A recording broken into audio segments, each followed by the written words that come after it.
All right, more Dr. Dodge follow-up on the Jamestown bypass. You can see my track is a bit different than what anybody else is running. The metal tape is for ducting. The aluminum pieces are, again, more of that stuff that I had scrounged. You can see the guardrails and stuff aren't finished at this far end up here. I don't know how good the drive-through went, but the reason I chose this material is because it is extremely flat.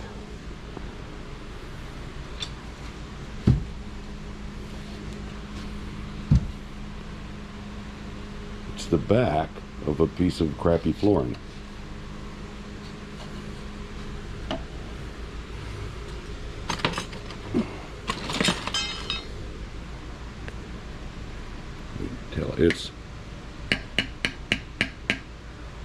It's solid.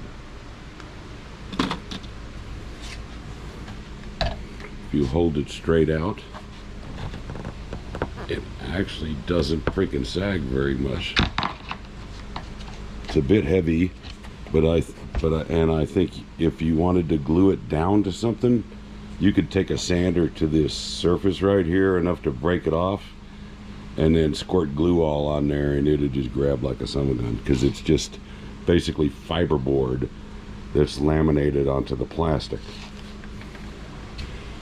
My first rounds of experimenting on it was the Future Raceway that there's also a build on Redline on, but I started with using skewers to try to build the guardrails, and they work fairly well, but not good enough for guardrails. But they definitely deflected the car enough.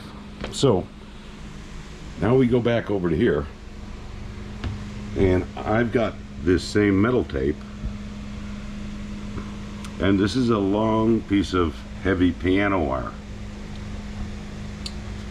You can see with the car sitting here how a car entering here, the theory was to sling it in, but not have him come banging off the corner and then spin out.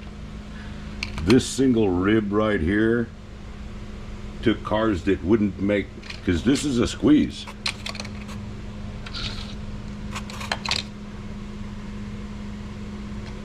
It's gonna be brutal if two come through there. It's gonna be brutal. Someone's going into the freaking snow over here, I'll bet you. But the idea is to try to, just like the crash track uses the ribs to guide the car, you can see made a huge difference.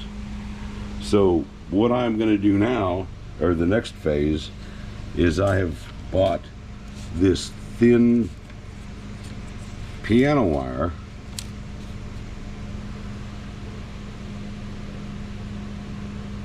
from the local RC.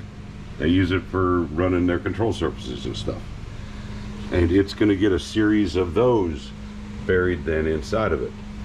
The metal tape sticks amazingly well to this, but doesn't stick worth a darn to any kind of plastic of any sort.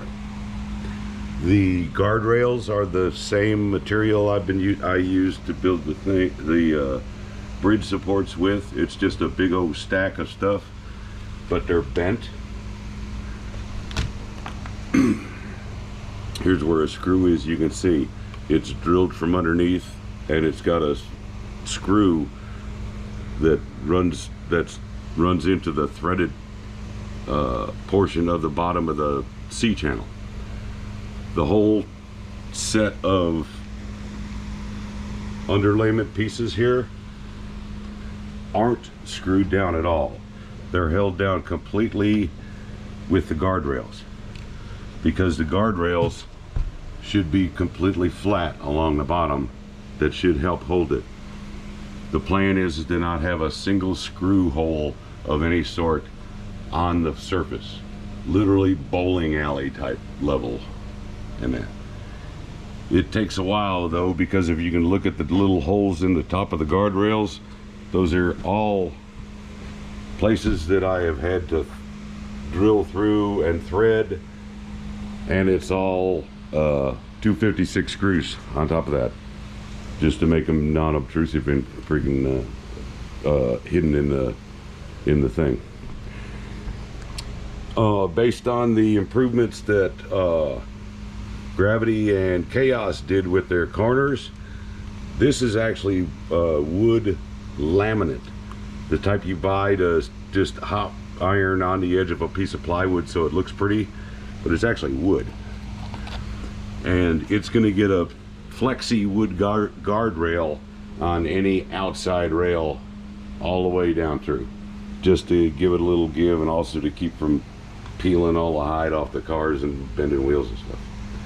Generally happy with it so far, but there's the next phase of explaining Jamestown Raceway. Dr. Dodd says good night, everybody.